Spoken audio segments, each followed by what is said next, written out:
Hi, everybody. Welcome to my first presentation of Madison Central School's forensic science class. We're obviously talking about toxicology today.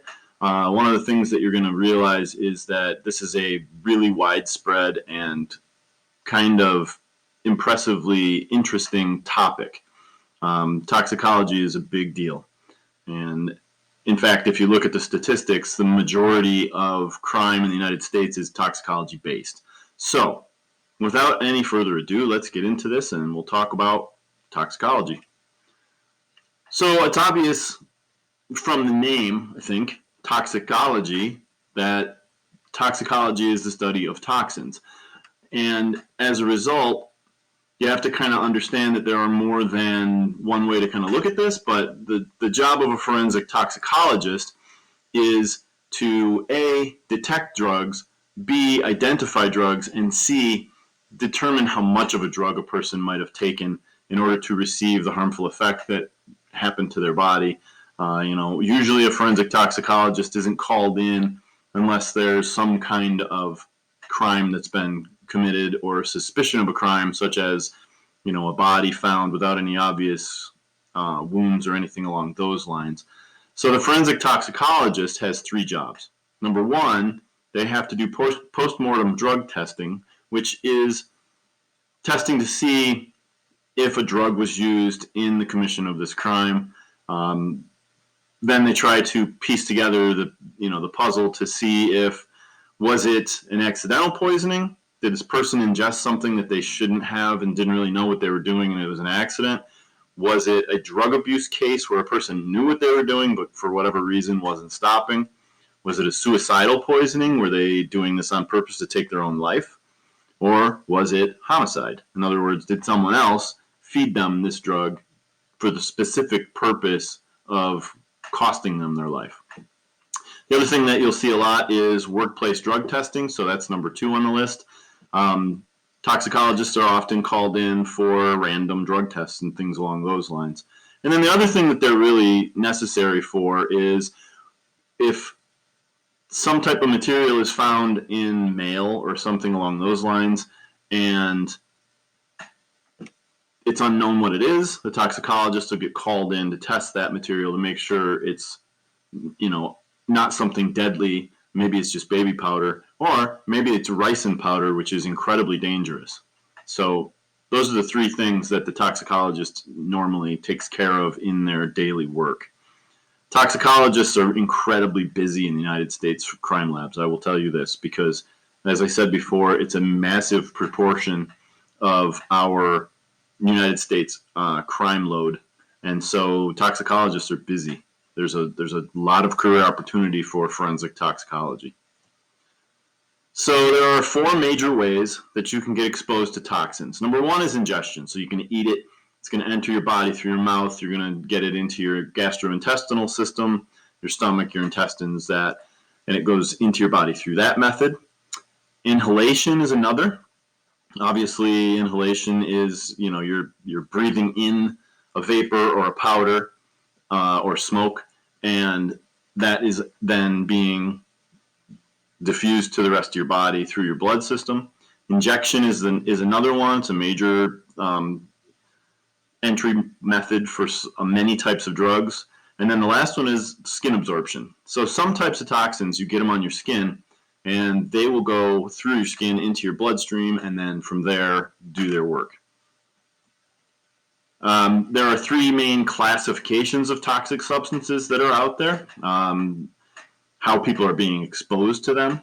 Number one is intentional. So if you're taking an antibiotic, that's toxic to the bacteria, but not necessarily to you unless you take the wrong dosage, because in reality, any chemical, doesn't matter what it is, can be toxic if you exceed the maximum dose that a human can handle, even water.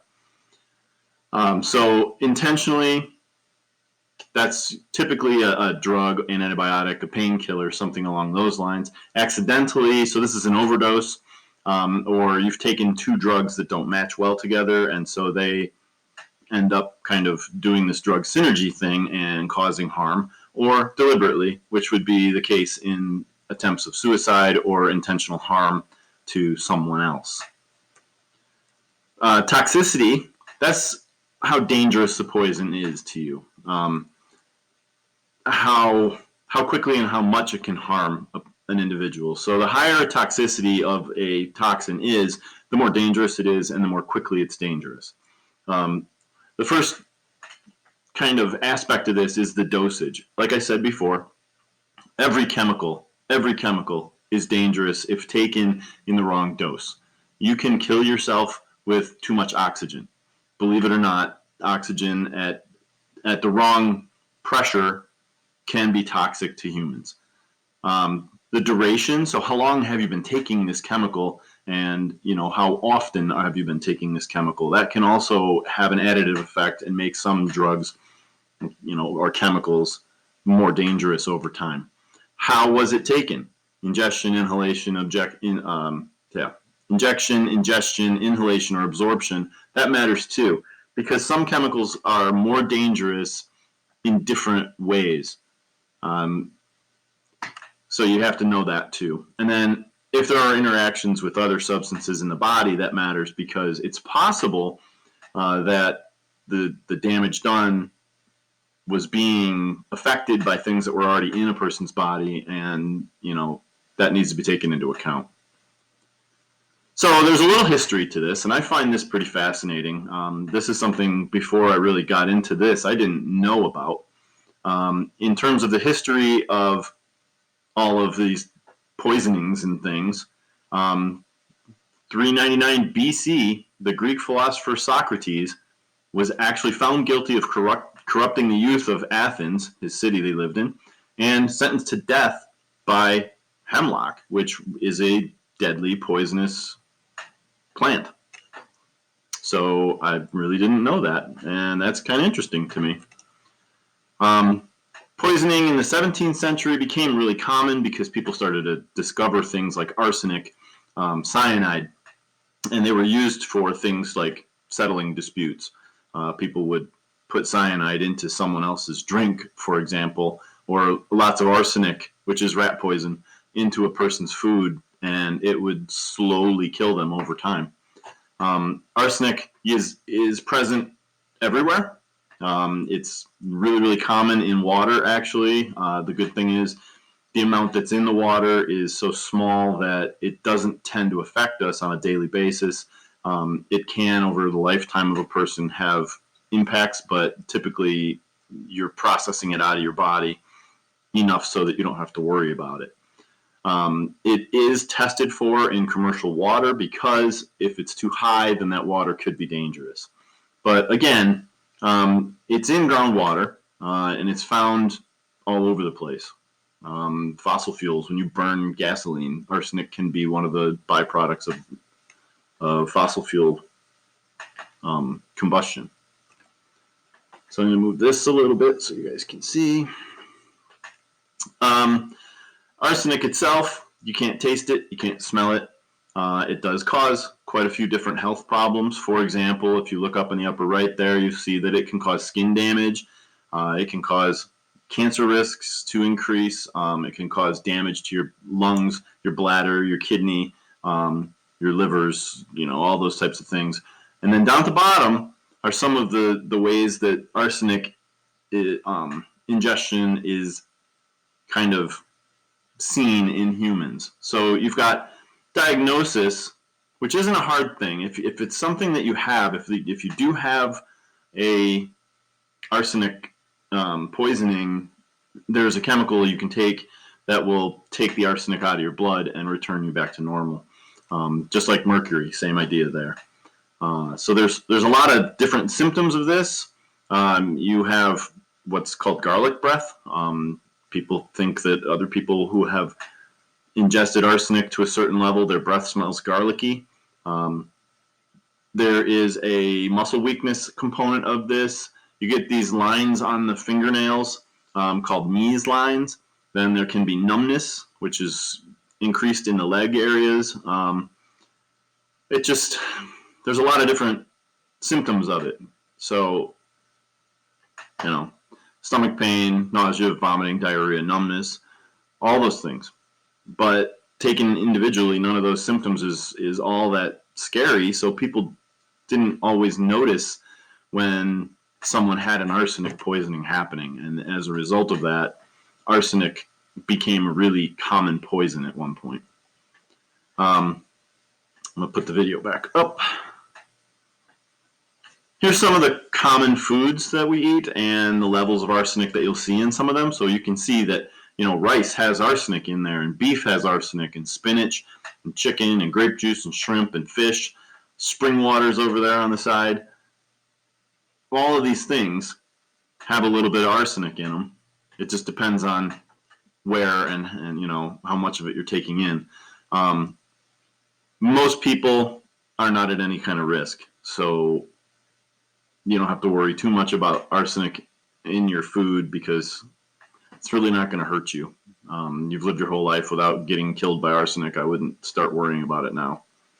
But it is used as a poison, and rat poison is down there on the bottom for a reason. Commonly, rat poisons of the past have had arsenic in them, but that particular issue, the rats started to become sort of resistant to the arsenic, so there's a new chemical that's used called bromethylene, which is way worse. So who knows? Maybe we'll start to see bromethylene poisonings of humans down the road. So you can see here a third, as much as a third. I wouldn't say exactly a third, but about a third of all criminal cases of poisoning involved arsenic. I don't have the actual statistic for that, but it's there. Arsenic is also found, by the way, in tobacco smoke, in cigarettes. So obviously, kind of a dangerous thing to do to yourself.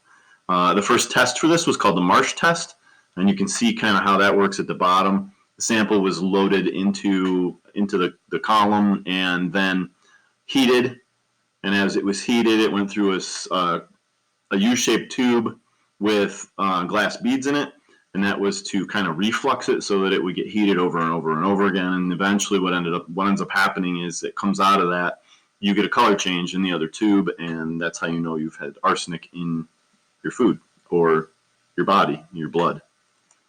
So another thing that we worry about, that we talk about in terms of poisoning, is hydrogen cyanide. This is the colorless gas that was used to gas the Jewish people during the Holocaust. Not very nice. What it does is it blocks a pathway in the cellular respiration system and stops our bodies from being able to use oxygen. So basically all your muscles and nerves and everything shut down within a few seconds after inhaling this stuff or ingesting it. You can see from the SDS chart, which is right here, that this particular chemical is incredibly reactive. Okay, dangerous. It's a health risk. It's flammable. I wouldn't say reactive. That's not the right term. It also is slightly reactive, but it's not the kind of thing you want to have in your food for sure. It causes all sorts of damage to your tissues all throughout your body. So it's not just your heart and your lungs. It's all sorts of parts of your body that are getting shut down by this. And if you take in enough of it, obviously it's going to have serious effects on a person's health. Cyanide is pretty common also. We see it in places like paper manufacturing. We also see it in plastics. You find traces of it in cigarette smoke, and if you burn plastics, you could be exposing yourself to cyanide as well. So you shouldn't burn plastic things in your burn barrel in your backyard. That's a bad idea. Also, rubber or silk can create cyanide fumes. Obviously, it's not something you want to have around your house. But 650,000 tons of this stuff are manufactured worldwide, and it's used by the gold industry because they can use it to pull gold out of ore deposits. The gold that's kind of scattered throughout. The cyanide can be used to leach out that gold and make it a solid that can be purified. Then we have this guy, Matthew Orfila. who is considered the father of forensic toxicology. During the 19th century, he was the first person to actually come up with a way to test for poisoning, and therefore invented the field of toxicology. And as a result of that, this Marie Lafarge in 1840 was convicted of poisoning her husband by putting arsenic in his food over a period of time. She ended up spending her life in prison as a result of the findings of Dr. Orfila. Forensic toxicologists today typically aren't looking at as much in the way of poisonings and killings with poison, although it does happen still. They're more often dealing with things like drug crimes. If you take a look, narcotics, and even before current times, marijuana was a big deal. That's starting to drop down a little bit now that states are starting to kind of decriminalize marijuana, but there's still a huge caseload, and so these forensic toxicologists need to be working their way through all this material and all these tests to get answers for courts and for evidence in criminal trials. They often work with pathologists and try to figure out what has happened to a dead person. If a person is found dead and they don't know why, the pathologist will come in and they'll look at the pathology of the person's tissues to see if there's any kind of damage internally. The toxicologist will be brought in to examine their blood and their bodily fluids to see if there's anything that went wrong chemically that can be used in a court of law in terms of building a case. Oftentimes they won't find much of anything, and that to them is a challenge, but more and more sensitive techniques are being developed all the time where you can actually take a very small sample of fluid from a person's body and screen it for various drugs using a device such as a gas chromatogram, which you can put a teeny drop of bodily fluid in there, and the chromatogram will pump out a spectrum for you to show exactly what was in that fluid. And it's relatively fast. It's not, it doesn't take forever like it used to. So a lot of these things are getting streamlined. They're getting better. But there's still a huge backlog in forensic toxicology. They can be called in to analyze evidence in cases of drugs that were in a crime that wasn't a murder, for example, too.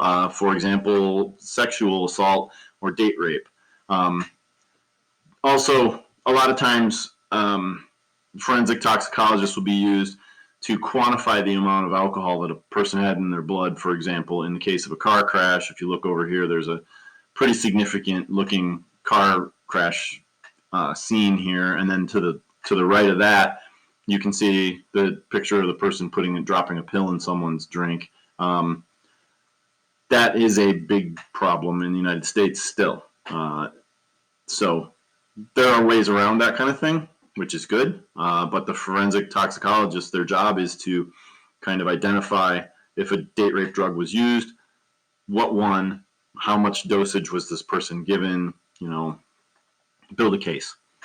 The other thing that happens is now you start to see drug testing on job sites and also among athletes, especially the high-paid professional athletes, because for a long time, there was no testing for certain types of drugs that were performance-enhancing, such as steroids, and there was a modern era of steroid abuse that shot through almost every major sport because of the amount of money that these people could make if they could perform at a higher level than everybody else.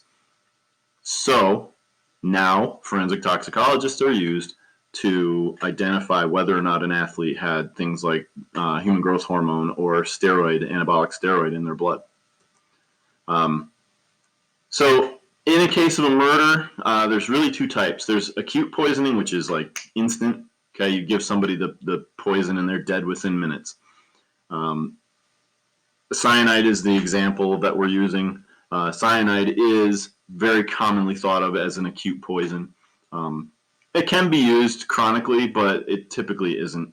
And then you have chronic poisoning, which happens over a longer period of time. Mercury, lead, arsenic tend to be more chronic poisons. But you can see the statistics down there at the bottom, down here. It says, 1/2 of 1% of all homicides are due to poisoning. So really, it's not that common. And I think part of the reason for that is because in order to poison someone, you have to really, really plan it. And I think that when you're really, really planning a murder, poisoning isn't the fastest way to get about what you're trying to get done. Accidental drug overdoses, very common. Obviously, that's a thing we've all heard about. It's in the news pretty frequently.